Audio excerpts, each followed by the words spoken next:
walk with me. And as we wander down the crowded street, even if we're shuffling our feet, you make me never want to miss a beat. We're meant to be. And if you lie with me under the sycamore tree, whether we're high or low, there's nowhere else I wanna go. Hold my hand, fall in love with footprints in the sand, and kiss each other while we watch the band. And everyone who knows us understands we're meant to be. And if you lie with me under the sycamore tree, whether we're high or low, there's nowhere else I wanna go. So walk with me as we wander down the crowded street. Even if we're shuffling our feet, you make me never wanna miss a beat, never miss a beat. And if you lie with me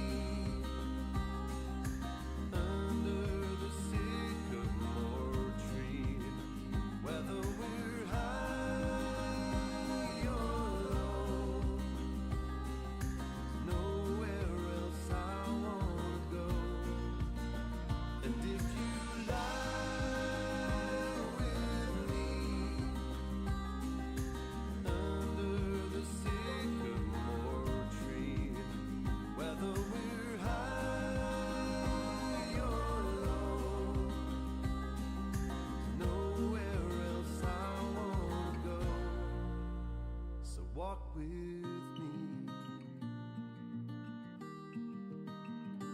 walk with me.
All right, good evening, everybody. Welcome to tonight's City of Cedar Falls Committee of the Whole meeting for Monday, April 20th. I will call this meeting to order. And Madam Clerk, roll call, please. Schultz, Here. Lotta, Here. Engel, Here. Allbaker, Here. Fairbanks, Here. Chrisman, Here. Dunn, Here. all here. Thank you, Madam Clerk. And then that moves us to item number 1, ordinance changes relative to tobacco and alternative products retailers. Just quick background for everybody, reminder.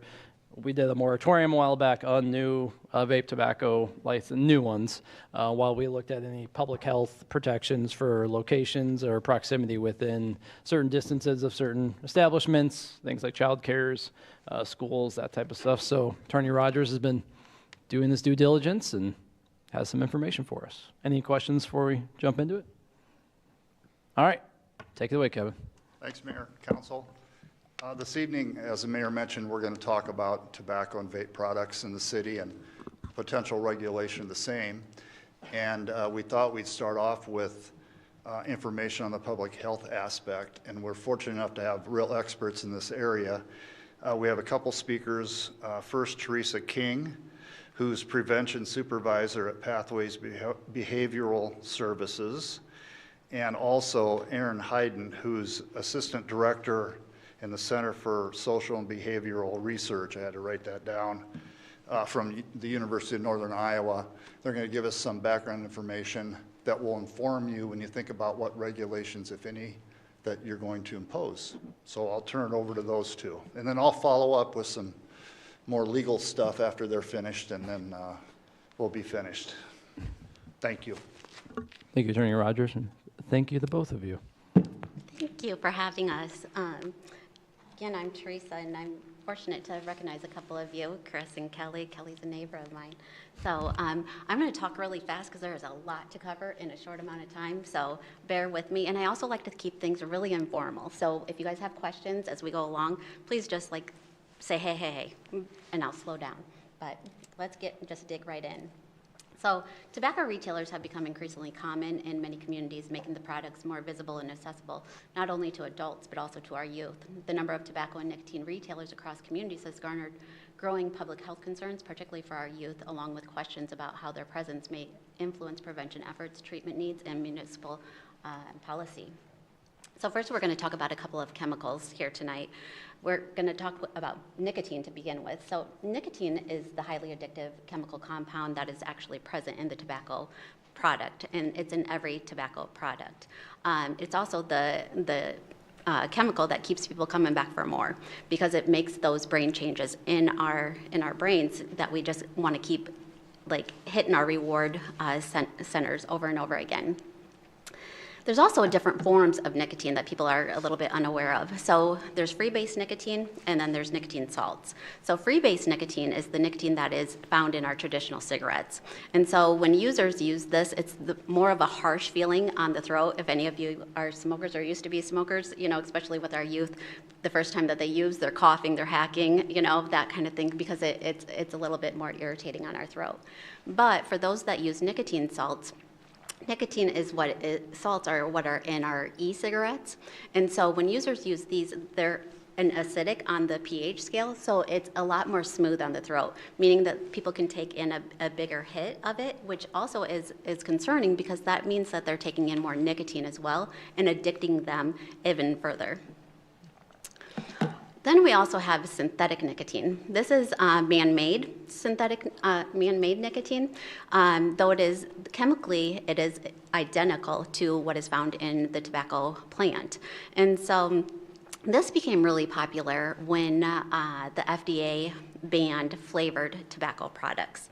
So this then was a loophole. So these manufacturers started producing this more and more so that they could keep pushing the flavored e-cigarettes and pouches out to pretty much our youth who are using a lot of these flavored chemicals. So in 2022, Congress put a ban on, closed that loophole. But now all that means is these synthetic nicotine products that are out there are unregulated. And so we actually don't even know what is in these products anymore. As you can see, there's plenty of side effects to nicotine. One of the things that I always like to bring people's attention to as we're talking about diabetes rates increasing is that nicotine is known to increase type 2 diabetes rates. And so that is something that is something that we should be paying attention to as well. In addition to all of these, I won't go into all of these side effects. As you can see, there are a lot.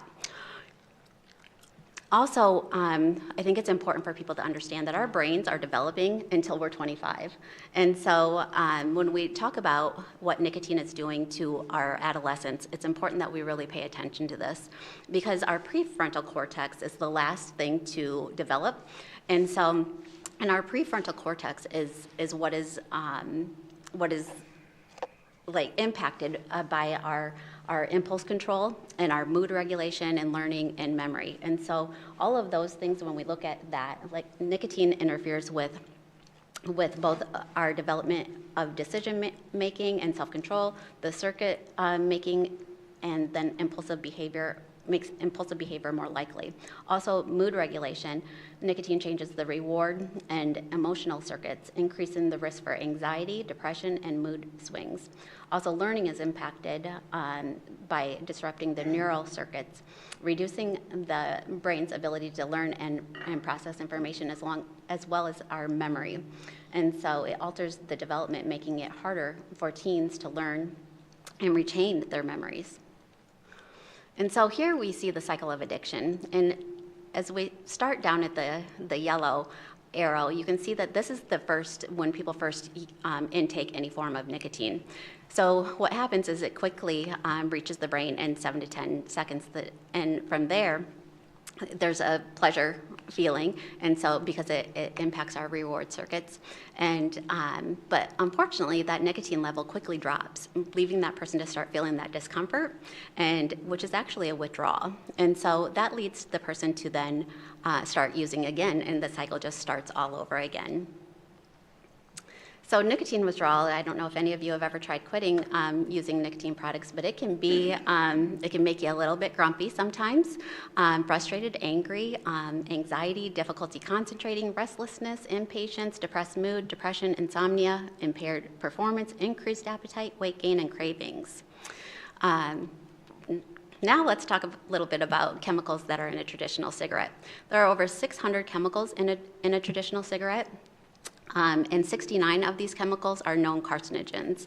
I'm going to draw your attention to just 3 of those because those 3 are on the top 10 list of chemicals that are known to cause harm in the human body. And so the first one is arsenic. And so arsenic is number 1 on that top 10 list, as well as benzene is number 3, and the cadmium is number 5 on that list. And so we show a garage here because you probably have less chemicals in your garage than what we find in a cigarette.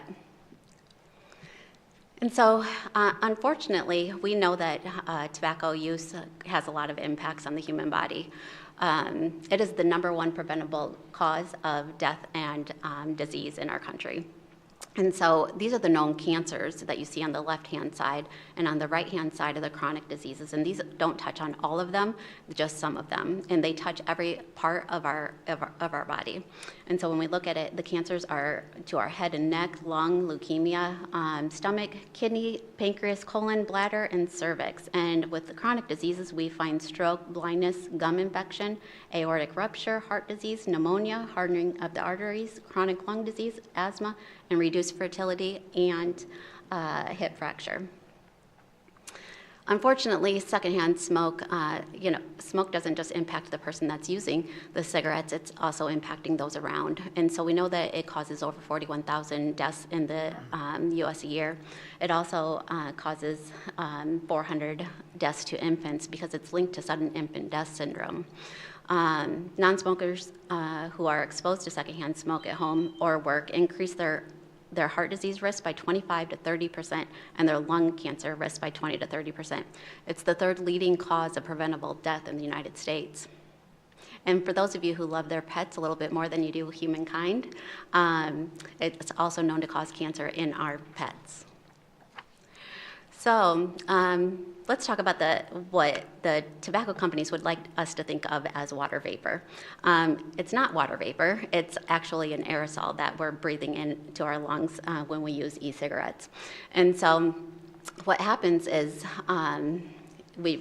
these chemicals have ultrafine particles.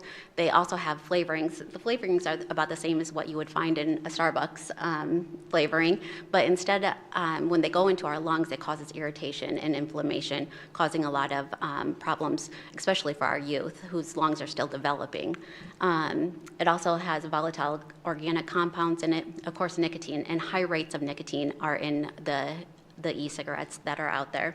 Again, many of them are unregulated, so the amount of nicotine in them is incredibly high because they want to keep people hooked and coming back. Also, cancer-causing chemicals, just the same as traditional cigarettes, and then the heavy metals like nickel, tin, and lead.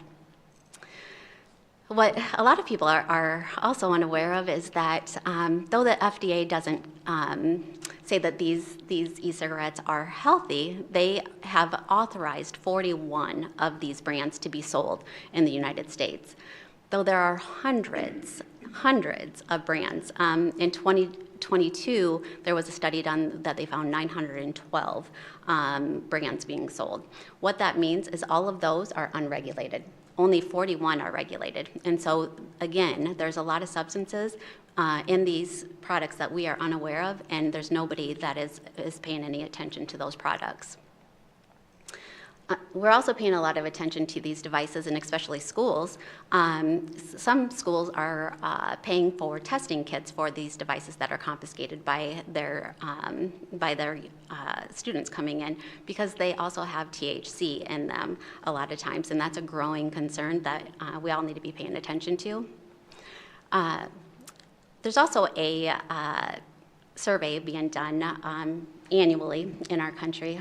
We don't allow surveys in the state of Iowa anymore for our youth, but this one's sponsored by the National Institute of Drug Abuse. And so the findings from 2025 find that about 1 in 5 high school seniors report current use in the past 30 days and of any tobacco product, including 15.7% who use e-cigarettes. And in addition, current use of nicotine pouches among high school seniors increased from 1.4% in 23 to 4.4% in 2025. I expect those rates to continue to increase.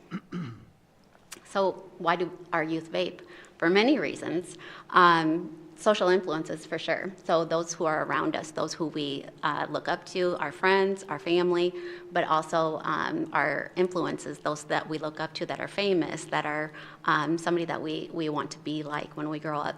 Also nicotine. Let's not forget that nicotine is impacting our children as well, because it is very addictive, especially in these e-cigarettes, highly addictive. And so when these children are sitting in school and trying to learn, and remember, it impacts learning. When they're trying to stay from fidgeting, it impacts our impulse control, remember. And so these things are impacting our schools and what our educators are trying to do in the classroom. Also, the flavors. The flavors aren't appealing to you and I as adults. These are candy flavors. These are flavors that are fruit flavors. They are kind of ice, they'll call it. They're flavors that are attractive to youth. And the big tobacco companies know that, and that's why they continue with this. And the biggest thing here is advertising. Advertising is everywhere. And the advertising that they use, again, is to youth. Again, it's not to you and I as adults, it's to youth who, so it's colorful.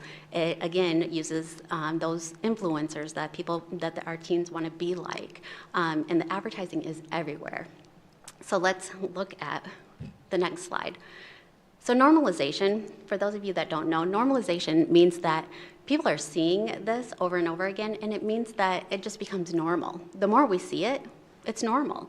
And so for our youth especially, when they're seeing these things over and over again, it kind of reduces the risk in their mind. They no longer think of it as being risky or dangerous, because they're seeing it everywhere. They see it being done everywhere. They see the advertising everywhere. And so the National Youth Tobacco Survey in 21 found that 3 in 4 of our middle and high school students saw tobacco product advertising. Additionally, 70.3% saw e-cigarette advertising in particular. But more than that, what I really want to draw your attention to on this slide is that 58.7% seen their advertising with retail stores. And that's what we're discussing here today. And so this is important because it's when they're on their way to school. Think about all of these retail shops that they're passing on their way to school, and the advertising is loud, right? There's flashing signs, there's their window displays, sometimes they even have a little thing outside their door. So this is all advertising that they're seeing every single day, normalizing the use. And so that is what is driving this. And so when we hook kids, we're hooking them as adults, and big tobacco knows that. And so let's talk about how many cigarettes are actually in e-cigarettes. So What's happening, unfortunately, is we used to have a pack of cigarettes, right? We know that 20 cigarettes are in a pack. So we have a visual of how many cigarettes people are smoking per day. You could say that I'm a half a pack a day smoker, I'm a pack a day smoker, because you have that visual. Unfortunately, with these e-devices, we no longer have that visual. So people are using a heck of a lot more nicotine than what they think that they're using, because that visual is lacking now. And so you'll see with that Juul pod, there's 41 cigarettes in a Juul pod. There's not 20 cigarettes, there's 41. If we look at a puff bar, there's 50 cigarettes. In a Ronin pod, there's 90 cigarettes. And so we also need to look at the price of cigarettes and the quantity per pack. So cigarettes, we're gonna say that there's 200 to 300 average puffs in a pack of cigarettes, okay? And that's factual. So, and just doing a quick little Google search, I found that a price of cigarettes on average around Cedar Falls is between $9.62 and $10.61. Now let's look at e-cigarette price and quantity per device. I can online get 10,000 puffs for $9.99, and that's 5% nicotine, which is high percent of nicotine. I can also get 15,000 for the same price of a pack of cigarettes, and for just $16.99, I can get 50,000. And we also have nicotine pouches. If we look at these nicotine pouches, look at the price, $2.97 for 20 pouches, okay? And if you look at the top here, there's 6% or 6 milligrams of nicotine in those. What our youth are using is more than one of these at a time. They're putting at least 2 of these in their upper gum, and so that's where the nicotine absorbs into their bodies. And again, for $2.97. And again, if you look at the flavors, they're flavorful for our youth. Again, not for you and I. These new devices too are smart. So they are Bluetooth connected. They do gamification, and so what that does is it keeps us connected to the device, meaning that we're going to use more because we're connected to it. We don't set it down, and so again, we can get 35,000 puffs and a smart device for $18.88. So we need to talk about dual use, which is using e-cigarettes at the same time that we're using traditional cigarettes. So students who used e-cigarettes by the time that they started 9th grade were more likely than others to start smoking traditional cigarettes and other smokable tobacco products within the next year. High school students who used e-cigarettes in the last month were about 7 times more likely to report that they smoked cigarettes 6 months later, as compared to students who said that they use e-cigarettes. And notably, though, the reverse was not true.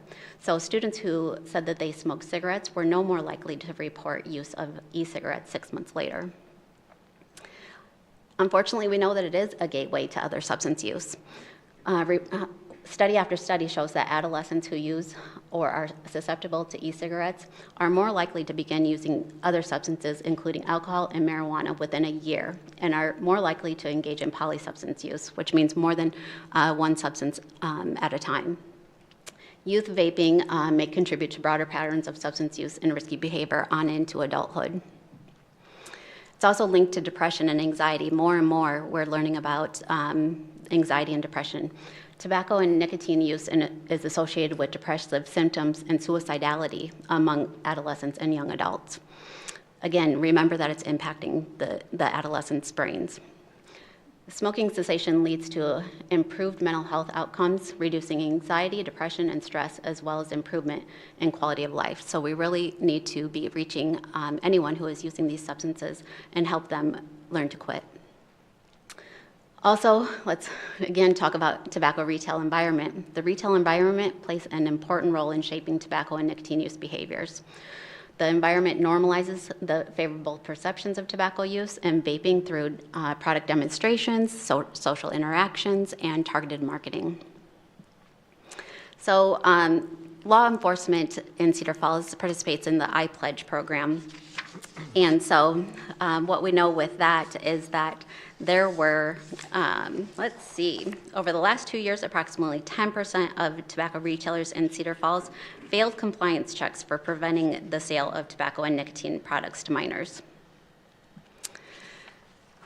We also know that the impact of proximity of tobacco retailers on community health is impactful. So neighborhood level research further suggests that higher tobacco retail density is associated with poorer health outcomes.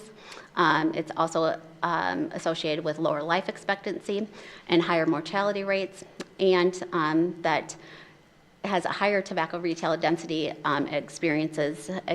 experiences greater exposure to tobacco products and higher smoking rates. The same is true for the proximity to schools and educational institutions. A growing number of tobacco retailers across communities have brought new challenges, especially in regard to the youth that are exposed and the normalization. The tobacco retailers located near educational institutions increase youth exposure to vaping products and increase smoking experimentation among our adolescents. I'm going to try not to butcher some of this great research done by Erin and her team. So in a survey of administrators, school nurses, and school counselors in Iowa schools, almost 1/4, so 24%, reported that student use of vapes was a big problem in their school. Comparatively, 4% viewed nicotine products as a big problem. Another 34% reported vapes as a moderate problem, while 20% of respondents reported nicotine pouches that way. Approximately 3 in 10 viewed smokeless tobacco and smoking as a small problem in their schools. Tobacco and nicotine use is also common in college campuses in Iowa, with over 1 in 7 students reporting smoking and chewing tobacco, and 7 in 10 reporting student vaping and use of nicotine pouches as a very or moderately common. Proximity and access to tobacco and nicotine products is associated with use, particularly among youth and young adults. Nearly half of college students in Iowa reported having tried vaping, and the majority were 13 to 17 years the first time that they ever used. Campus tobacco-free and nicotine-free policy is not enough, as most college students perceive them to be not at all or only slightly effective, and not at all or only slightly likely to be enforced. This reinforces the need to work with communities on a comprehensive approach to preventing tobacco and nicotine use and initiation. We'd be remiss not to talk about the environmental impacts of these devices as well. The EPA has considered them as a hazardous material, and so as you can see, the 850 million of them end up in our landfills each year. They create fires because of their lithium batteries. Also, the nicotine that is left in them is also a hazardous waste as well as the metals that are found in these devices and the litter that they create. 1 in 4 home fire deaths are caused by smoking, unfortunately. We also need to talk about tobacco and nicotine-free policy and the way that it relates to the Smoke-Free Air Act. The Smoke-Free Air Act is the act that was put into place that doesn't allow people now to walk into restaurants and bars and those type of enclosed environments and use smoke. But people don't relate that e-cigarettes are not part of that Smoke-Free Air Act. So right now I can walk into any place that does not have a tobacco-free, nicotine-free policy and rightfully vape because it's not part of that Smoke-Free Air Act. We have gone back decades due to these new devices that are out there. And so what people really need to understand, especially those of you that are in power in the municipalities, is the importance of having parks policies that also include tobacco-free, nicotine-free. Because again, without that, anyone can go into our parks and vape. And again, that's where our kids play. That's where they congregate. And so the more that they see that, the more it normalizes, the more that they're going to use. And again, impact all those brain changes and just like we've seen, it can lead to, unfortunately, depression, anxiety, suicidality. So it's important that we're looking at our parks policies as well when we talk about these things. So there is a need for policy at the local level. According to the Public Health Law Center, the FDA has broad authority under the Tobacco Control Act to regulate tobacco products, including e-cigarettes, though it has taken only modest measures. Because decisions on zoning and business licensing are made at the city level, local leaders have the power to shape the environments where children live, learn, and grow. Thoughtful local policies can help prevent youth from being surrounded by constant exposure to nicotine products and reduce the risk of long-term consequences and addiction. And with that, I'm going to hand you over to Kevin, and I thank you guys. Do you have any questions for me while I'm here? Or Aaron back here, who wants to hide? None. All right, perfect. Thank you. Thank you very much.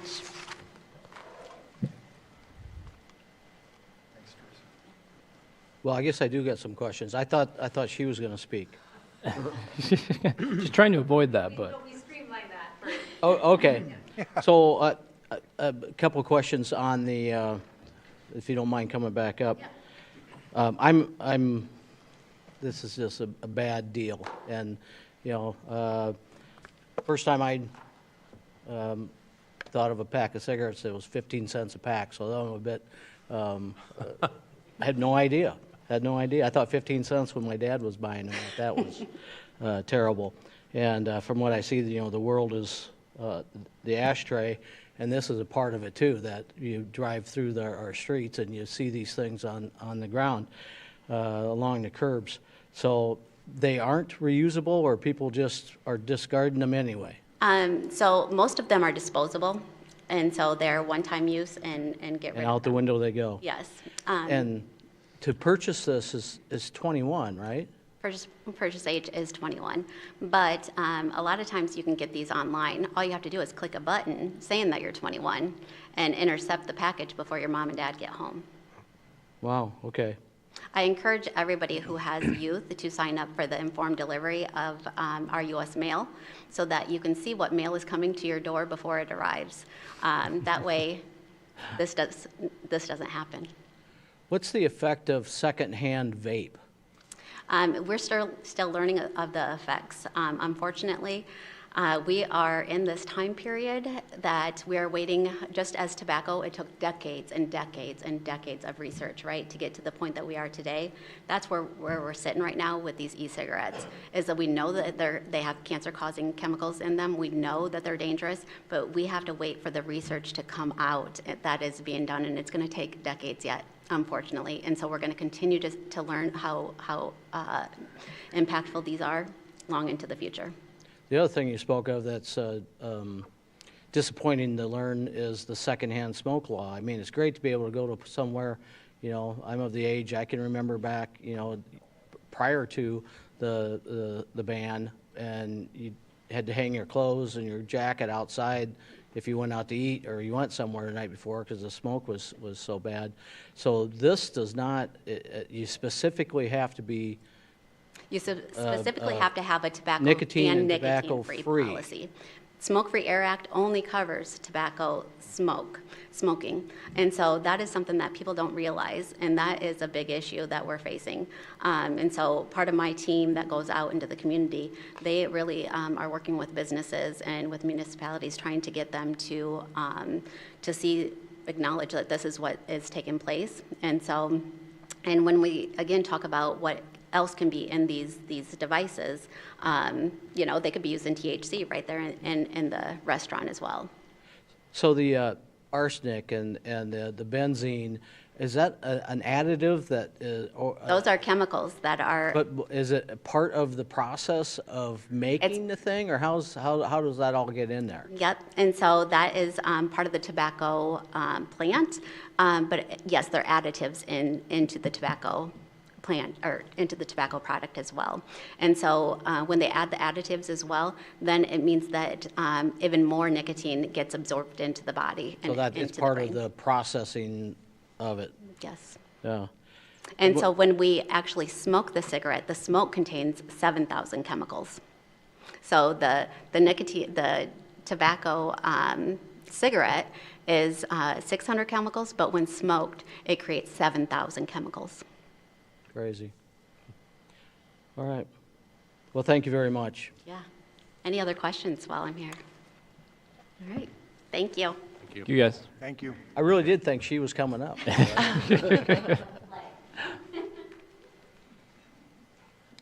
Well, that's certainly eye-opening. Yeah.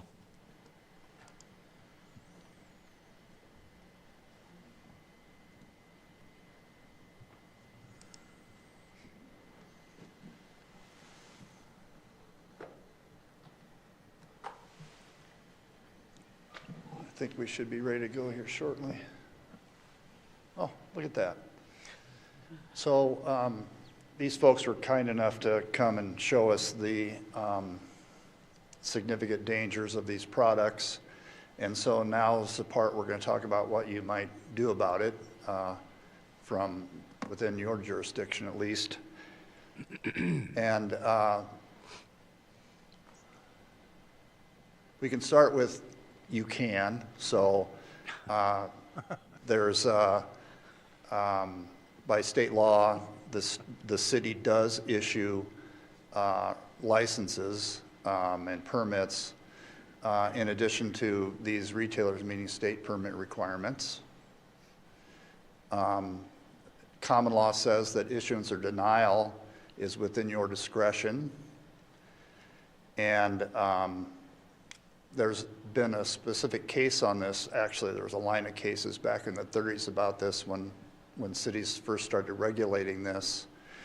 And public purpose was found. It's proper exercise of city discretion to, that's weird.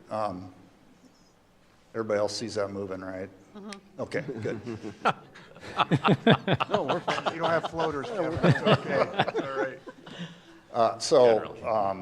The Supreme Court's ruled that it's within the city's discretion to regulate these products. And it's the old health, safety, morals, or general welfare, police power, and that's stated in the zoning chapter of the Iowa Code. And we did quite a bit of looking at other cities, and every one of them decided to regulate on the basis of zoning. This isn't every city, obviously. I just picked a few, maybe a couple bigger ones, and ones that have various approaches towards regulating these products. In Des Moines, this is actually fairly recent, in 25, they defined a tobacco store as selling amount of tobacco products that represented 40% of gross income. And it's allowed in certain zoning districts, but they list as a conditional use, which they go through the Board of Adjustment for that, which is quite a significant regulation. And if it is approved, then the stores must be separated at least 500 feet from another store, place of worship, a school, public park, or daycare facility. Iowa Cities is fairly new as well. They apply, so here's a different approach. So remember, Des Moines has a threshold of 40%. I've seen some as low as 25%, some a little higher. Iowa City has decided to apply its regulation to all tobacco retailers, not just so-called vape shops. And it's considered a commercial use, but with these required provisions to follow. It must be separated by a minimum of 500 feet, so there's another 500 feet barrier. I've seen 300 feet in some cities, kind of varies generally within that range. And Iowa City separates from other tobacco retailers, the university, and other general education facilities. So not as many categories in Iowa City that they have to stay away from. It provides for terminating non-conforming uses. So once if council decides to adopt regulations, of course, we have several in place, and so those would continue unless or until the permit is revoked. That would be some kind of enforcement action. The permit lapses or is discontinued, so permit's up annually and they don't get it renewed for 60 days. The use ceases, they just walk away for 90 days or more. Or there's been a change of use, they just sell and somebody moves in right away. That would cause an immediate change and revoke the tobacco permit license. So I want you to kind of pay attention to those because I'm going to be recommending something like that to handle grandfathering if council decides to move in this area. Mr. Mayor, can I ask a question specific to that slide?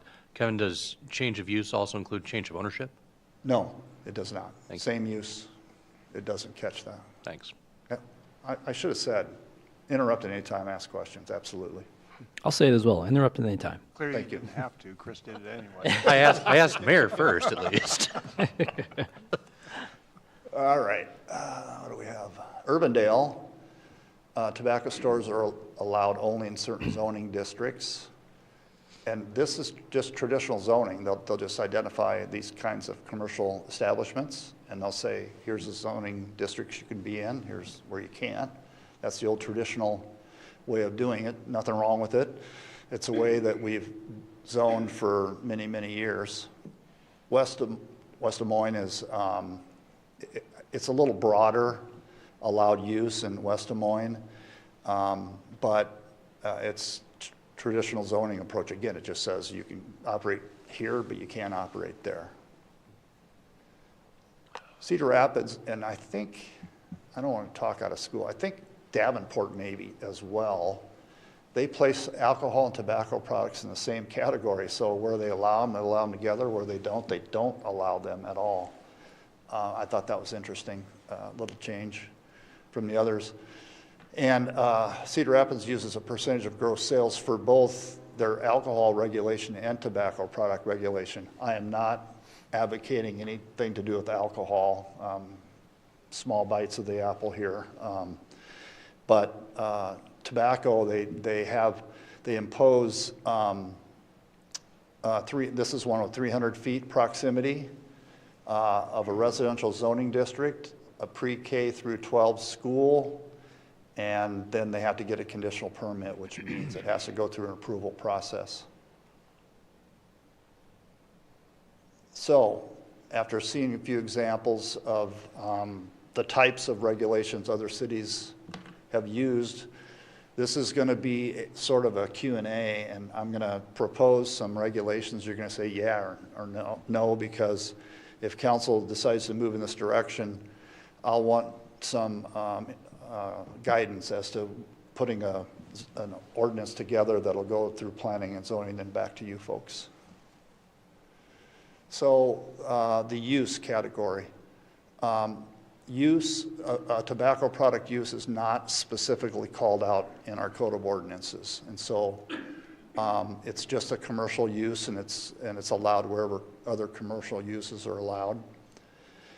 What I'm recommending is adopting a specific use definition for tobacco retailers, and there's examples from other cities we could use, and it would be broad enough to include I'll call them traditional tobacco products, as well as the vapes, e-cigarettes, and all that together. Mr. Mayor, do I need to go through you, or can I just? You shall go. No, go ahead. Yeah, towards that end, though, because we're talking about vape products and things like that, basically a way to transfer nicotine, right? And Yeah. so when you say tobacco retailers, we're essentially saying nicotine retailers, is that right? Because you would have to include the vapes into that to capture the same. Yeah, and actually state law categorizes and defines all these various products. Okay. I just adopt all that. Adopt those definitions and, Cover the waterfront. gotcha. In Cedar Falls, here's where tobacco product retailers are currently allowed. That's a lot. Basically just not residential. And the recommendation is to keep it in place except add RP as a zoning district where this use would not be allowed because those lean residential. So kind of the basic same scheme out of residential, but otherwise allowed where other commercial uses are allowed. That's a recommendation. By the way, this is recommendations. You can pick some, reject some, add some, whatever you want to do. Conditional use, remember I mentioned the Board of Adjustment. Some do that. Cedar Falls doesn't really regulate that way. I don't think we need to get the Board of Adjustment involved in this. We can handle our ordinance in such a way we don't need to do that. That's my recommendation anyway. Provisional use, that's what Iowa City does. It labels them as provisional uses, which kicks in some additional regulation. I think if we put our regulations in place correctly and carefully, we don't need to. It's sort of a semantics thing. We can handle it without calling it provisional anything. We'll just define it and say what regulations are in place. Here's a big one I want you to think about, and that is all tobacco product retailers or just the ones that are heavy tobacco? Some percentage, 25%, 40%, 50%, whatever percentage you want to do. I would say I'm recommending all retailers. Iowa City does it that way. The reason is the adverse public health effects don't depend on percentage of sales. Also, along those lines, if a big retailer has 10% of its sales in tobacco products and a small retailer has 50%, the 10% could be much greater of tobacco sales. And then administrative challenges, checking books all the time. And the ones that do this, there's nothing wrong with it because several cities do it this way. They concentrate on the higher so-called vape shops. But they have a whole appeal process where they fight about numbers if they're close to the line. So there's that added challenge. Again, I'm not saying that's not an approach you could take. You could. Some cities do it that way. So there's concentration and there's proximity. So I'm going to talk about concentration first. It's so many retailers within a certain geographic area. And Corey's going to help me with a map here pretty soon to show you exactly what we're talking about. But cities vary, so that's how many are going to be clustered, sort of. And that I call it the barrier is 300 to 500 feet I've seen in other cities. That's the minimum distance between the retailers. For instance, if a retailer is in a larger building, it's only from the boundary of their use. If they're standing alone, we did it from lot line. So it's the lot line if they have their own property. So that's 500 feet is a recommendation there. Obviously, you understand, the greater the distance, the more the regulation, the fewer, in theory, that there will be. Proximity is to other things, which Teresa was talking about. How close they are to other uses. Recommendation, they're already not allowed in residential zoning districts, and we would add RP. Planning recommended this add because they kind of lean residential, so keep the kind of the general category in place. However, other cities include schools, a university, daycares, parks, and churches. The greatest direct health effects are daycare, schools, and UNI, of course. Definitely recommend that. I'm not going to make a recommendation on anything else. Again, the more you add into this proximity formula, the more regulation you're doing.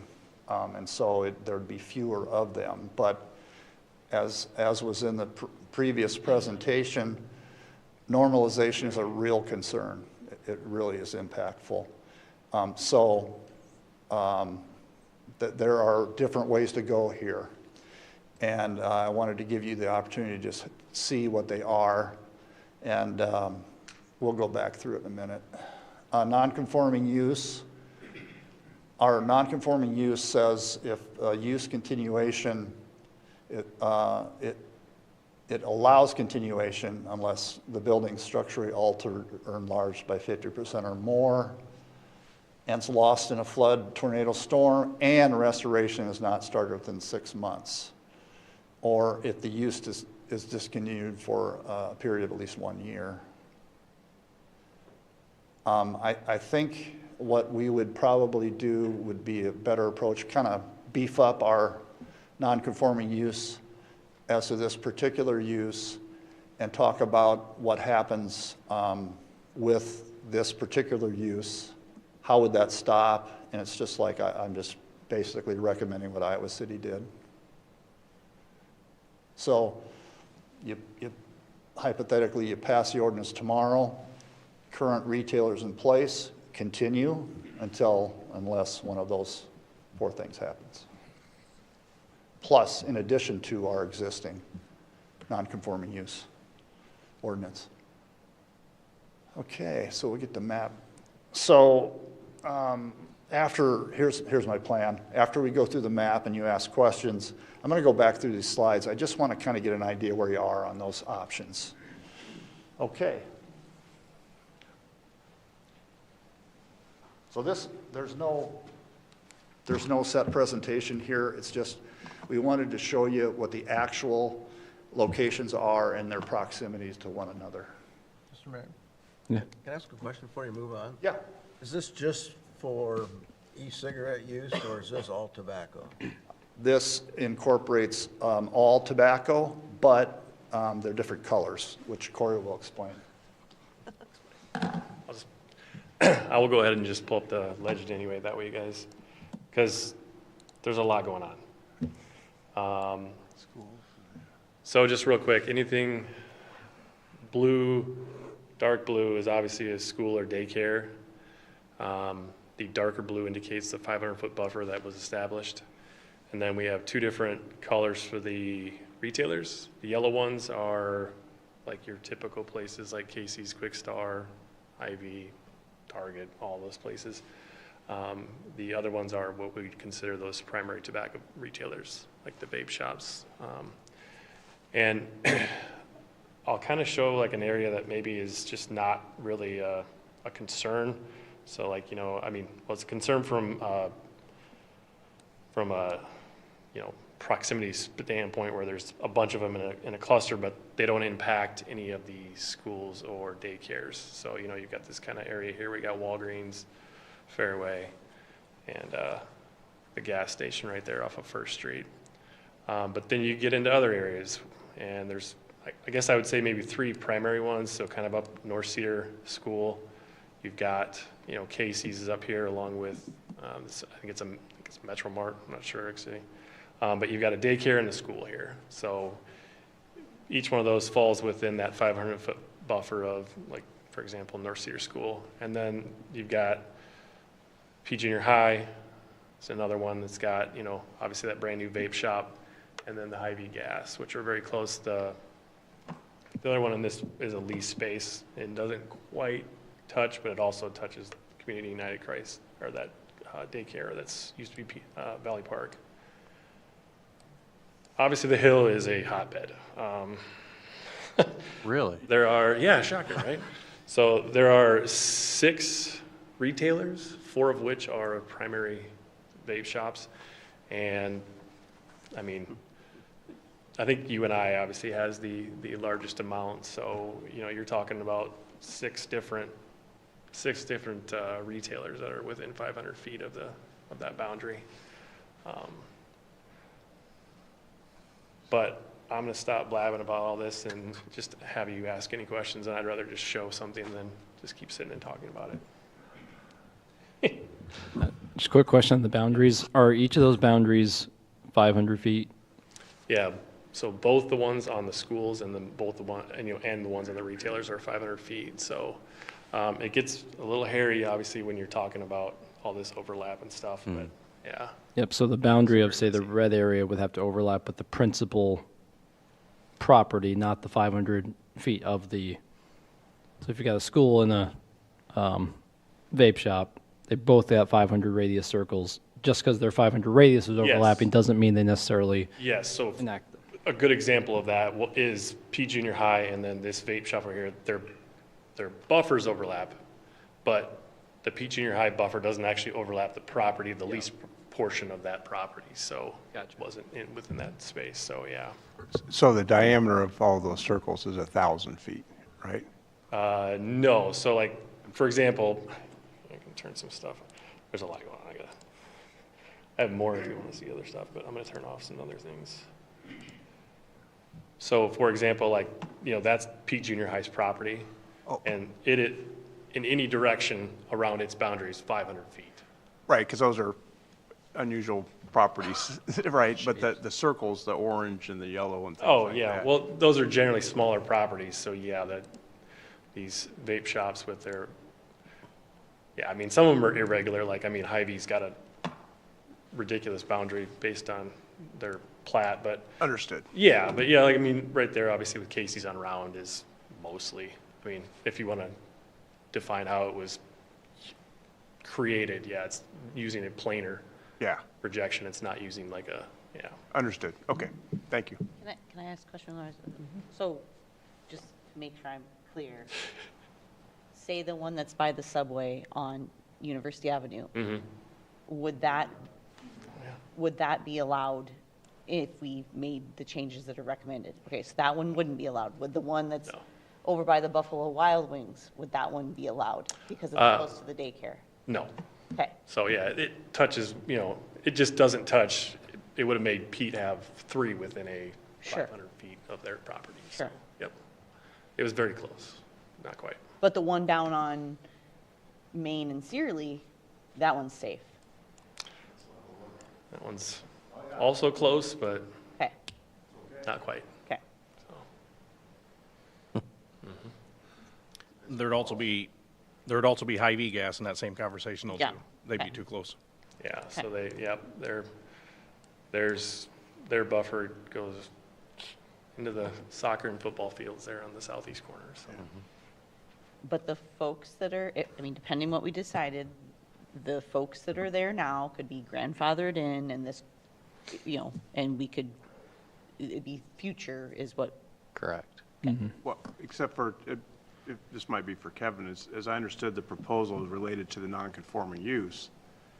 If the permit lapses, Or if they get So- a suspension for violations, for instance, for long enough. that so would have been the that's use. excluding automatic renewals? I mean, we have to approve these permits on a whatever basis, right? And we would do so unless one of those 4 things happened. Okay. So they would be truly grandfathered. Okay.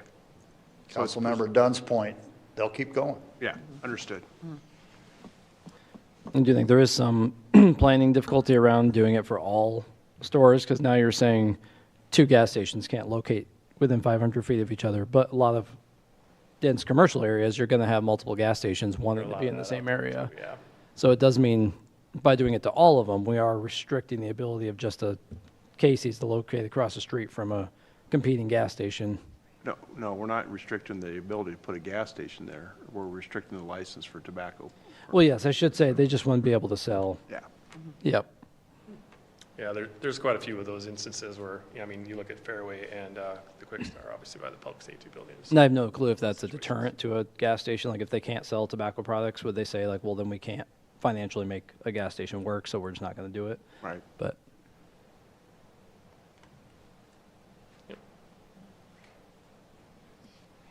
I have one question, maybe it's for the ladies that presented. And you would probably know more than anybody. How many of these products, being that we're an online society now, how many of these products are sold in stores and how many are sold online? Is there a percentage? Sure. I honestly don't have a percentage for you that I could give you on that. They're a problem online, they're a problem in our communities, so. thank you.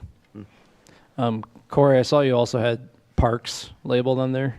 Do you have the parks on there? Because that was one area I was interested in just seeing if that was something else we should So- potentially add. Based on what some of the other cities had done that Kevin was looking into, we did go ahead and, this is gonna get messy, but who really care? We also did churches, places of worship, if you want to see that as well. But, you start adding in, and I have, George Wythe and stuff because the buffer does push into the city, same with Black Hawk Park, but it ended up not really being much of an issue. The other thing was, they were talking about the zoning that was already allowed versus mostly allowed, potentially allowed. I've got that in there as well. Like I said, it can get really, really hairy if you, like he was saying, if you really want to go take it to the nth degree, but it's all there, so, yep. Did you see there were problems with the park? No, I mean, it added a few. There's obviously a handful of them that have a shop that's within 500 feet of their buffer. I mean, nothing really stood out that much. You add in places of worship as well, and then, a lot of that gets overlapped with schools. So it kind of just extends that area that might have been regulated before, but, yeah.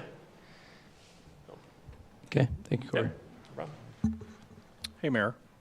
I've got a little bit of information in terms of enforcement that the council might be interested in. So I just want to mention two things. We're in the enforcement business of alcohol and tobacco, but I show that in the last fiscal year, we have 42 licenses in Cedar Falls. And as I went through this list, it looks like 9 of them are dedicated tobacco retailers. And the rest are what I would call regular stores or, whatever. So that's about 25%. And then in enforcement in the last 5 years, we had 21 citations issued in the last 5 years, and 6 of those were to tobacco or vape shops. So the percentages are pretty similar. So 15 out of 21 citations went to convenience stores, gas stations, things like that, and 6 out of the 21 went to vape shops. So just for information. Thank you, Director. And Director Birdie, you guys announce ahead of time that we're preparing to do this enforcement. We do. For alcohol and tobacco, we put out a press release letting them know that we're doing the enforcement.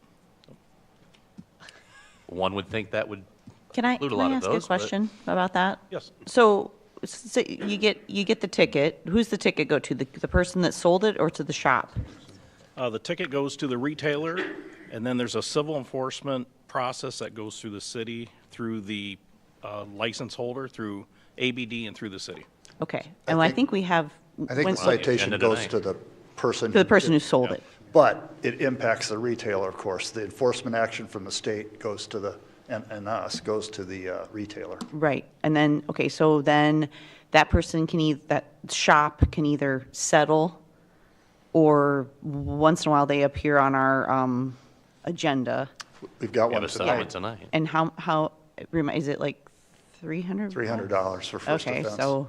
And $300. there would have been another one tonight, but there's statutory, I'll call it out, if the employees do a ID training program sponsored by the state, they get one freebie every 4 years. Okay, And that applied in one of the cases that we had. okay, so it's, okay, and then if they get, at what point do we, I don't know that have we got to the point where we deny, or what's the policy for, like, you Revoking constantly their are permit? getting, Taking their permit away?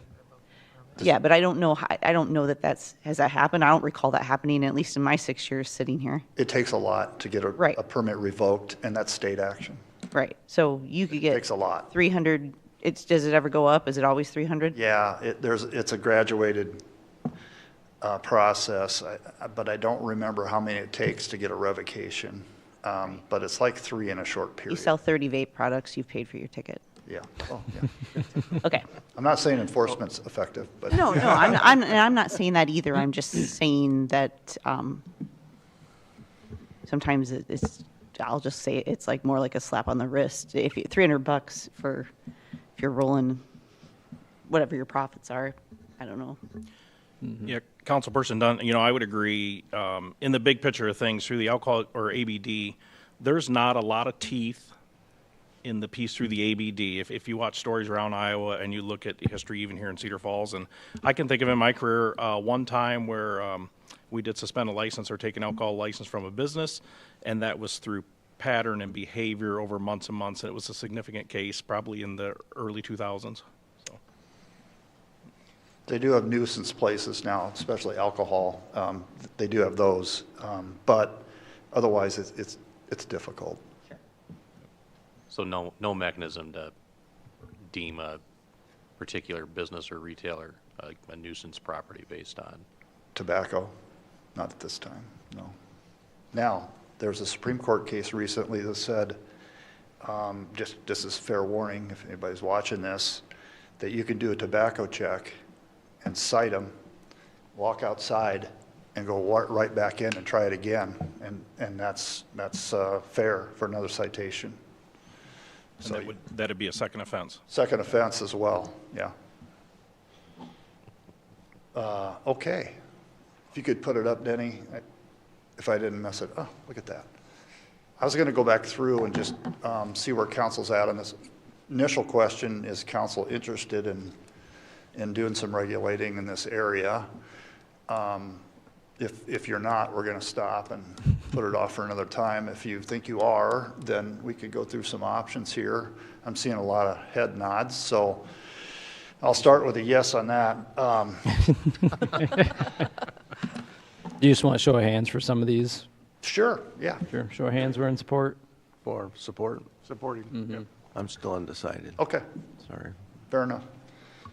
And then one of the possibilities is modifying the use category. And I think the avenue I was going to follow is to specifically define this use category so we know exactly what we're talking about, incorporating tobacco and vape products by state law definition, call that a use and regulate that use. Show of hands on that. Yeah, pretty much. Council Member Schultz looked a little perplexed for a minute. I don't want What's the to question? presume anything. No, I'm good. Okay. I just was reading it at the same time you were going over it, so, okay. It's kind of legal mumbo jumbo, but it basically is a clear path to regulation, a more clear path to regulation. Okay. And the districts would remain the same, except we're going to have all these other regulations on them, but we would continue to prohibit the use in residential plus RP. I'm in agreement. Kind of thinking that's the way to go. Glad to hear it. Okay. Does council feel that it's necessary to get the Board of Adjustment involved in this regulatory process? No. No. I'm seeing no on that, okay. This is semantics. I don't think we need to call it provisional use. We're just going to regulate it, no matter what it's called. Is that okay with you? We solved that problem by defining its use. Exactly right. Regulating the use as opposed to, yeah. Exactly right. Okay, here's a kind of a big one. Do we want to get at all tobacco product retailers, or are we going to zero in on a percentage of sales being the triggering regulating factor? Can I just make a comment to this real quick? Because Uh-huh. I would call myself a person that is, when we started talking about this, while I understand the intent, I was a little hesitant because I'm like a Red Ribbon Week generation kid and a DARE kid, and I don't know how effective those types of things are. After this conversation and time going on, I would say I'm more apt to be agreeable to recommendations. Now, as far as the percentage thing, like, I just think of, you can fudge whatever you want, right? I mean, do we still technically have 19 bars? Like, it used to be 60-40, I think. Okay, back in the day, I think we did. Yeah. Well, I mean,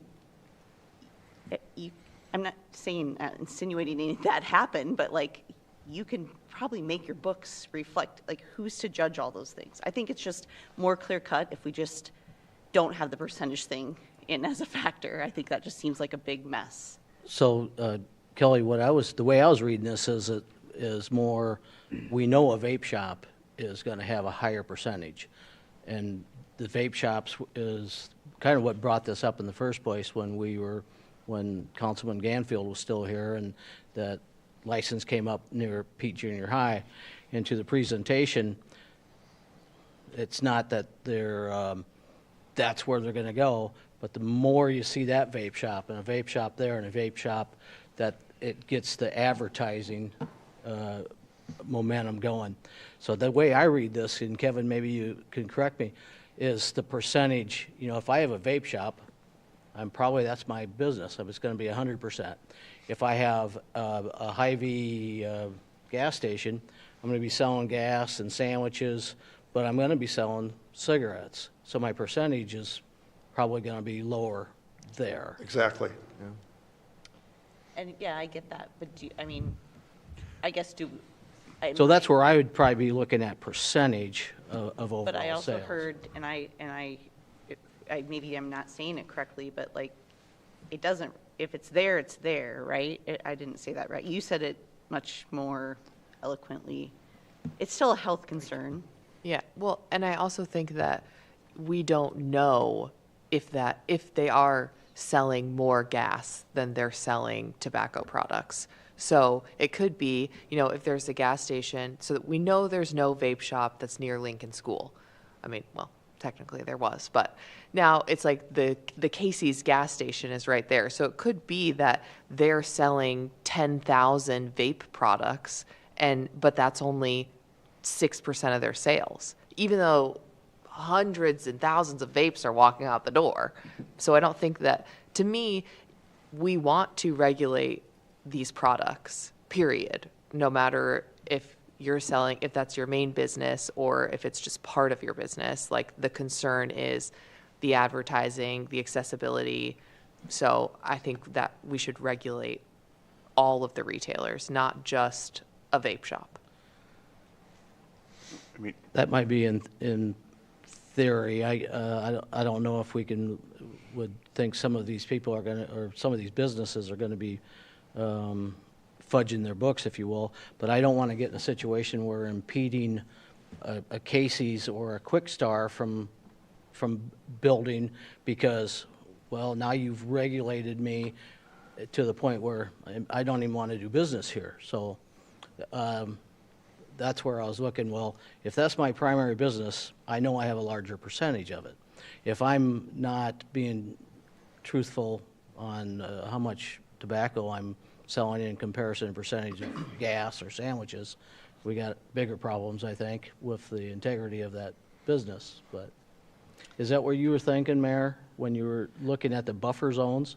Well, that's why I brought it up, was just that concern about, well, I'll use the example, I think, is the, I don't remember the name of the development, over to the west of the high school. Panthertown. West Fork, Is it West? Yeah, West Fork. Is that an RP district? part of it. Yeah, I think so. Karen's nodding. Yep. Oh, Karen's back there. So that's an RP district, which allows a certain percentage of commercial, correct, in an RP? depends on the master plan, I think. I'm not asking for specifics, just generally RP can allow a certain percentage of commercial. But we're saying no But we would be saying, for tobacco. so now if vapes. they had a planned gas station there, no gas station, even though it might be a really good spot for a gas station for. There's a little bit of it that's commercial, my understanding is. Yep. West Fork, so it could go in the commercial. So there would be, like, there are situations, like real ones, that we would be telling a developer currently probably planning on a small commercial area, potentially a gas station. I don't know the specifics of what they're doing. Well, just a clarification, like Kevin said, there's a portion that they're proposing for commercial zoning, not RP. So there's Okay, RP, so they're gonna zone that commercial, and there's differently. R1, yeah. Okay. I would say this to the question that's raised. That would be the only gas station in this area to sell. I mean, they could sell gas, but not tobacco products if you were to adopt the stance that you're going to regulate all tobacco use, not just vapes.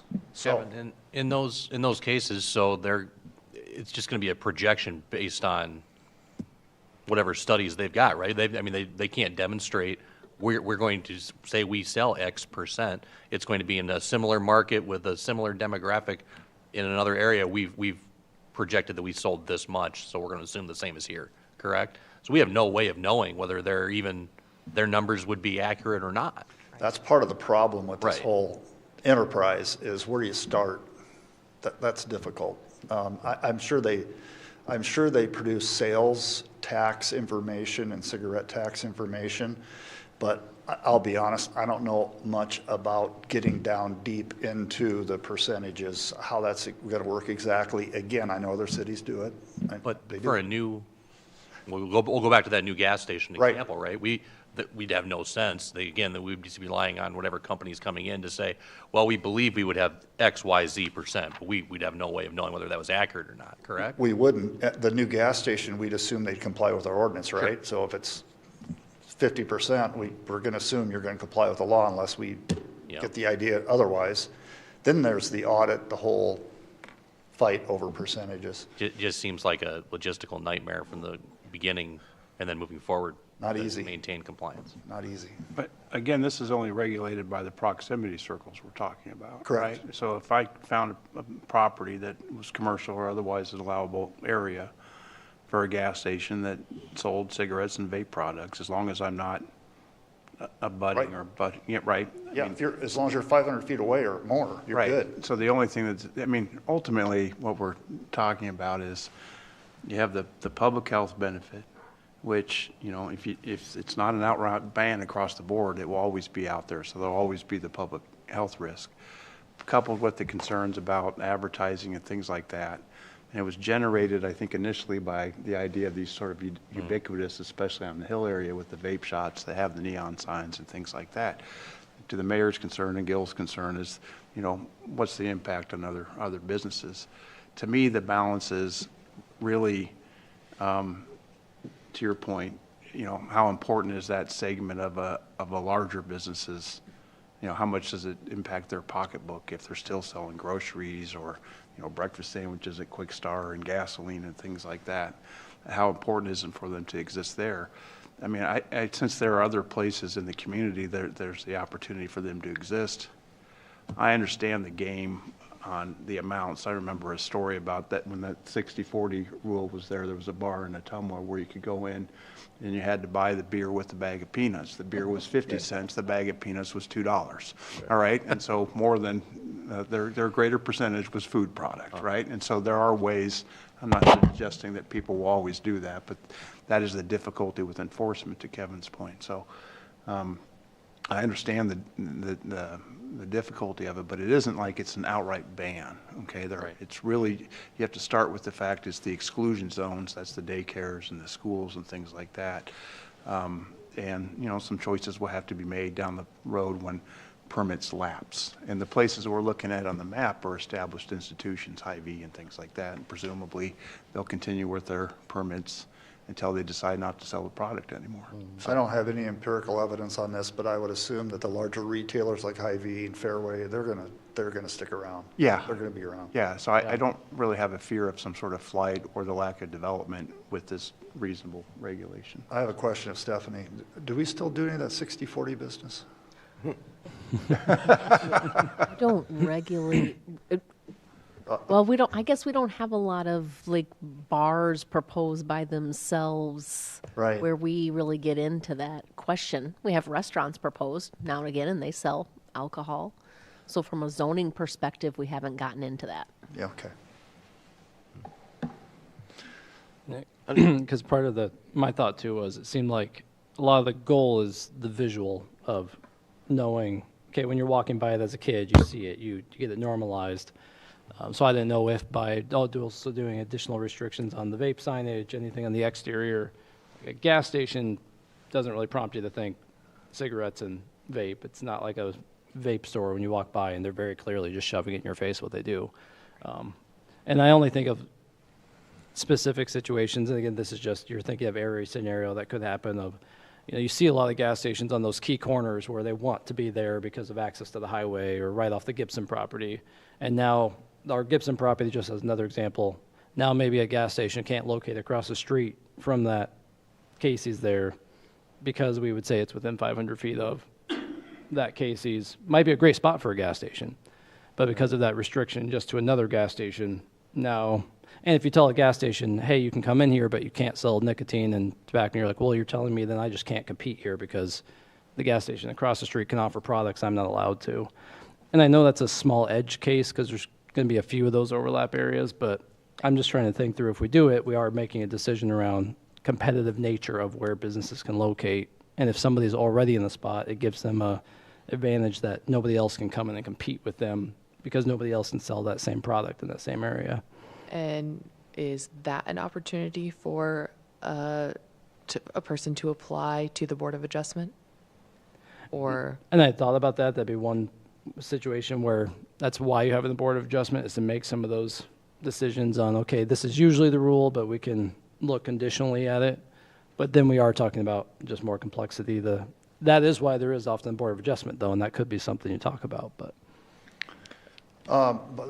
Sorry, you were going to say something. Well, just a couple things. Like, you know, I think that West Fork is an interesting point as well, but some of that might even get caught up in the 500 feet of the school. Yeah, it actually probably still would.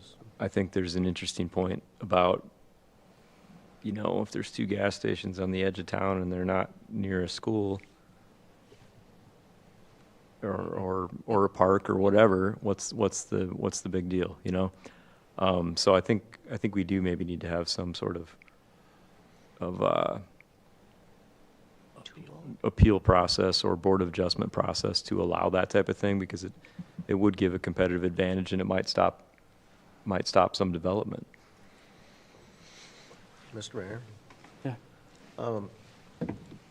Boy, as I look at this and being a heavy-duty ex-smoker who hates cigarettes, absolutely hates cigarettes. Did you cough just for dramatic effect? Yeah, actually not. I'm coughing from all those years. For dramatic.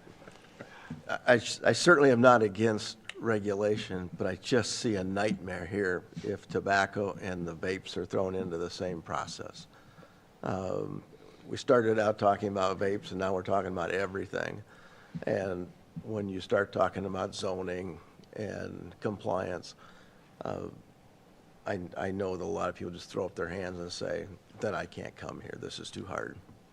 And that's my only objection. Would I like to see no vapes, because I have too many kids, grandkids that thank God they're not on cigarettes anymore, but they get hooked on vape, and they're on vape for consistency.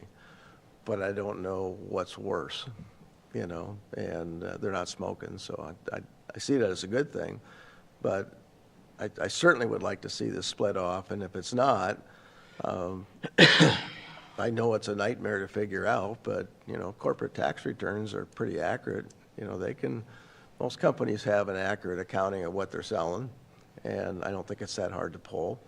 But I would rather see some kind of percentage so we don't turn away potential development. That's my biggest concern. And when I look at the map was the thing that stuck out at me. Are we locking the barn door after the horses already run down the road? That's what it kind of looks like. And I'm not against anything that's proposed here, but I'm just going, there's got to be a better way to do this than being so restrictive that a legitimate business other than a vape shop can't locate in a reasonable location. It's a fair debate. Yeah. Clearly. Just saying.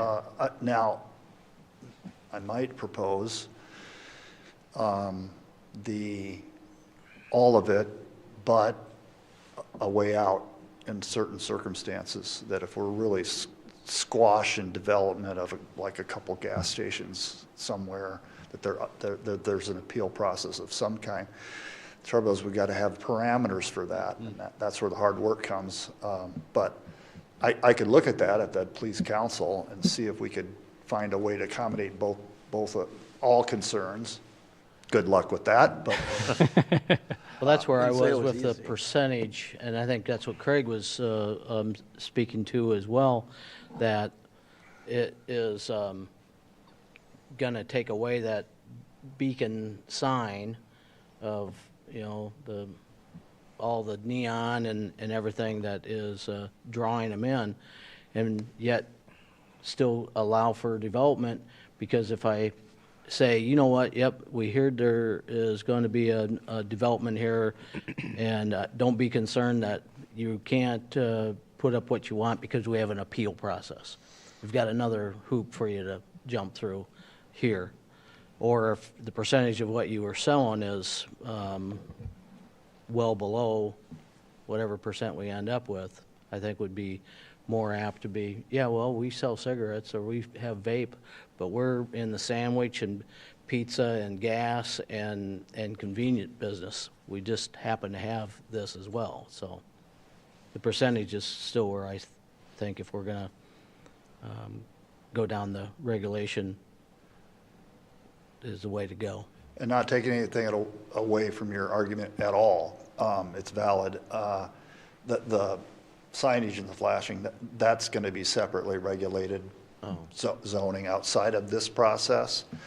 I think we're working on at least toning that down. See, I'm looking at Stephanie, and she's giving me the straight face, so I don't. Well, we know that was part of the referral to talk about lighting. So we're looking, Karen and I have been talking about what is in the College Hill code that's coming forward and how we could just apply that to this situation as well. But the rest of it, I understand, it's, Mr. Mayor. I mean, ultimately, let's call a spade a spade. What prompted this discussion, this referral to begin with, was what I'll just call blatant predatory behavior by putting a vape shop right next, abutting to a school. So that's what we're all trying to prevent. Right. I don't think anyone up here is trying to say, oh, if we want a gas station on the side of town, that we shouldn't have that. That's not the primary use of that facility, I'd like to believe, and we've got regulatory methods to make sure that that's not being used to supply our youth with something they shouldn't have, and the public health risk is at least mitigated to the best that we can do from our seat. We're not going to change behavior. I've worked in mental health and addiction for 19 years. I can tell you that we can regulate this to death, and the two ladies back here will confirm for me that there will be another loophole that we just haven't considered, or there'll be a new chemical makeup that we haven't considered, and this will all be moot and probably not helpful within no time flat. So what's the best thing that we can do here moving forward? And I think really where our focus needs to be, again, is away from the schools, away from the parks, away from the daycares, and then let's focus on that. So I do think, to Councilmember Nagel's point, if we do have a gas station on an area where it's going to butt against this 500-foot rule, there does need to be some mechanism to appeal, and that's where we really get in the weeds, and apologies for that. But I think the intent really needs to be focused on limiting some of the, again, what I'll call predatory behavior towards the youth. Thanks. you're focusing more on the proximity, very important, but maybe there's some room on concentration under some circumstances. Mr. Mayor? Yes to all of that, but exactly, because the other part of this conversation was the concentration, Sure. The very concentrated areas around town. And, you know, the one I think we're all thinking of is College Hill, but like at the same time, well, maybe anywhere, we've mentioned that the more there are, that's, you know, the population around that is more susceptible to the public health risk. So yes, please, let's not forget the clustering of so many in one area, which is what citizens have been asking for consistently, at least the whole time I've been sitting here. Yeah, and I think what we've been hearing a lot of is that, you know, people are concerned about public health and safety. And so, you know, maybe we will have someone who wants to put a gas station up somewhere and they don't want to go through the Board of Adjustment, but we're putting the health and safety of our citizens first. And to me, I think that should be a priority for us. We're not taking away bush lights, so I think. Oh, we know our people. Can we vote for that? So, You can. Mr. Mayor, I'm guessing Kevin's looking for some direction, and I feel like we've given him mud so far. Maybe Honestly, I'm not sure where we are. Yeah, I'll try and recap. It seems like we do want to move ahead with all of it and making sure that there's the conditional use. We want to apply it pretty broadly, but it seems like some mechanism for somebody to, excuse me, appeal to say, hey, we think in this case, we're meeting the spirit of the, like what's trying to be accomplished, and some process to be able to have them go through that to make a appeal for why they should be able to allow. And we can kind of work on the back end and see, okay, how's that get defined? I can't remember which city you said uses their Board of Adjustment. We could maybe look at how they approach it, but. Mr. Mayor? So proximity, hard on, but concentration, maybe some room. Could we somehow use, I mean, just to throw it, could we use the gas, you know, to me, if somebody's going to invest in putting pumps in the ground, that's a pretty safe bet that they're a different kind of business. And again, I recognize the public health risk, and I'm not taking away from that, but if the concern is, if it's not close to the schools and all the things, but if it's the 500 feet thing, and it's purely, you know, a gas station, and they're putting pumps in the ground, and we're worried about, oh, well, the the Quick Star and the Come and Go couldn't be together. Can we somehow wrap that into it and feel good about that? 'Cause Without I having worry- to go through the Board of Appeals, you mean? Well, I'm not saying that if Kevin thinks that's the best thing. I just worry, I think the clearer it is, the less chance for it to not, I think the clearer it is for the person who's wanting to build the business, and the less mucky it gets for everybody. The less chance of creative workarounds. Right.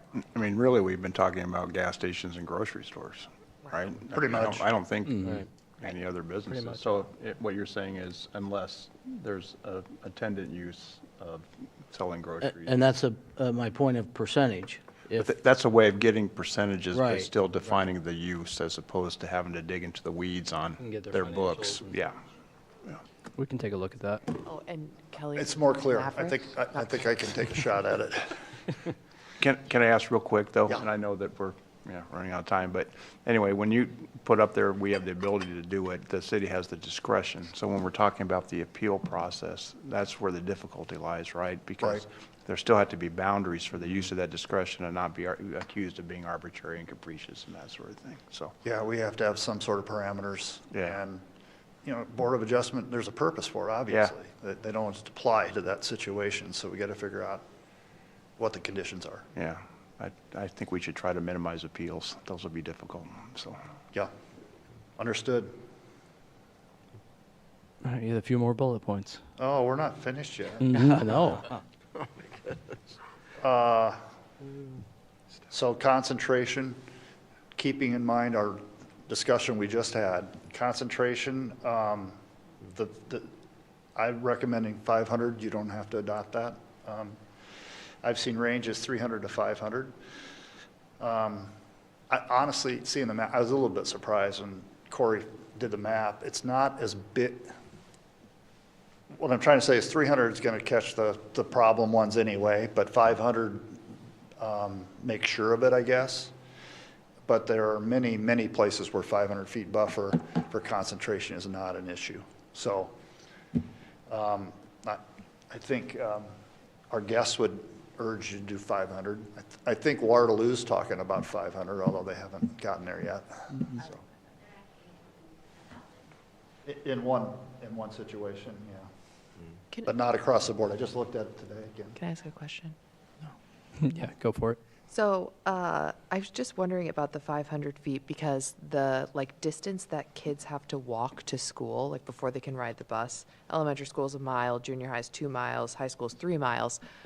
Now, obviously, that's quite a distance. But why the 500 feet? I mean, I think that if you're going to school and a vape shop is 500 feet away, you're probably going to pass it on your way to school.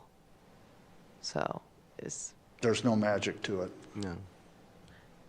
That was just the most on the books I've seen so far. 1 million feet. But Teresa said that Waterloo isn't done, but they've got 1,000 feet in one of the categories. But that's not done. Would there be room, and this is just another way to possibly address the non-vape shop retail situations where maybe you slap 500 feet on proximity to schools, et cetera, and then between traditional retailers, it's a smaller radius. So if you've got 2 gas stations that are 250 feet apart, have at it. You could. I don't know, just another way that would make it cut and dried anyway. You can slice and dice it however you want. I think the difficulty is going to be in the definition of a traditional retailer, which then gets into the percentages I think we're talking about. Back to percentage, probably, yeah. I like 500 feet because, again, that addresses the concentration. It's a football field, right? I mean, do we really need a vape shop or whatever? How big's a football field? Oh, look at them. They're all. It's like 120 probably with the end zone. But anyway, So 500 feet is or less, said 500 feet is less than our new regulations for a city block in a residential, which is now 800. Okay. Just for perspective. The bigger number I'm for because it gives less concentration. Yeah, and I think that map identifies the concerns that brought this to the council in the first place, and so. I'm going to go with 500 so far. 500. 500. We got 3 more chances after P and Z. So Don't break any songs. And to correct my math, I now know that I said wrong about the football field. Like, it's yards, not feet, but, you know, Whatever. conversions, metric.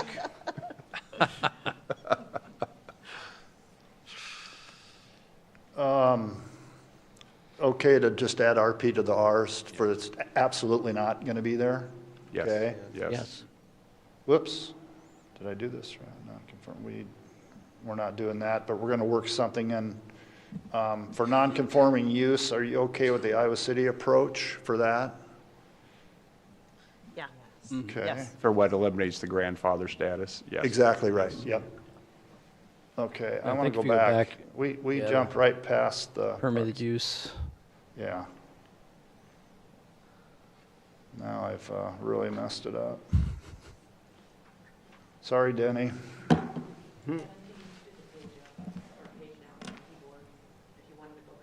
Oh, yeah. There we go. Yeah, there you go. Thank you.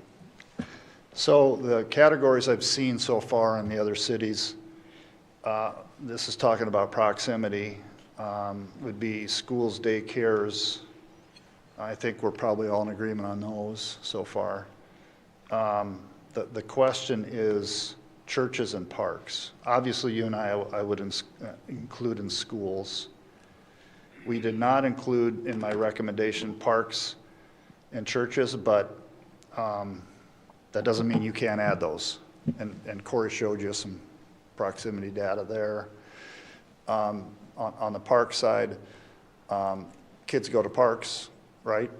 But it's outdoors, so churches, I'm not sure how that relates to health effects, although we've got a great town with a lot of churches, and a lot of people are out at the churches, so I'm not sure about those, honestly.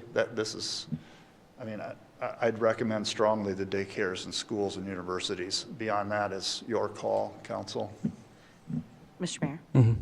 I think we should have the parks for sure, just for the fact that, because children, the same group we're trying to benefit in the other spaces are attending those places. I hope they're using the parks. Yeah. So the churches, I'm open to whatever, but the parks, I think, should be on the list, certainly. Mr. Mayor, having spent a lot of time in church, believe it or not, that doesn't seem to be a real problem.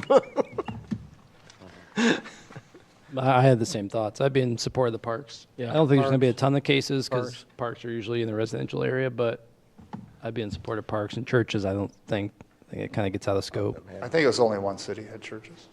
And if I may, just sorry, adjacent to this, the recommendation from the speakers talked about having tobacco nicotine-free in our parks. Is that currently the case in Cedar Falls? I don't know. I looked at that a while back, and I can't remember what I found, but Because it's something I've talked with staff on in the past, and I think if I remember right, it was a question of enforcing, and like, okay, are we actually going to go out and enforce it? My opinion is it's still good to look at because even if we can't actively be at parks enforcing it, it sets a tone that says we don't approve of this. I know we hate any time we put a rule in place that we know we aren't going to really be able to enforce, but I don't think we're actively working on it currently. But I think it'd be we'll take that as a request from mayor and council to have a look at that. That'd be a great project for the new city attorney. Yes. Well said, Mr. Raj. Yeah. Okay, we're going to add parks, and we're going to have more of those with our new ordinance, so. we are. And the new ones come in residential areas, so it should be fine, so. Okay, I got it. Okay, I think that's all of our discussion for this evening, and I'll get to work on an ordinance and get it to P&Z, and then it'll be back to you for consideration. I really want to thank you two for showing up. That was very informative. When I first went out there and we talked about it, I'm like, you got to be kidding me. I didn't expect what they gave me, so it's very much appreciated. Second, and thank you for all the work on much. putting Yeah, the presentation together. Thanks, Clark. Thank you, Kevin. And just so council knows, we may need to extend the moratorium by a few months just to be able to, I think June 1st is the date it expires. To get through P and Z and through council will take a little bit longer. So we'll probably bring back a extension of that to council here at some point. Good.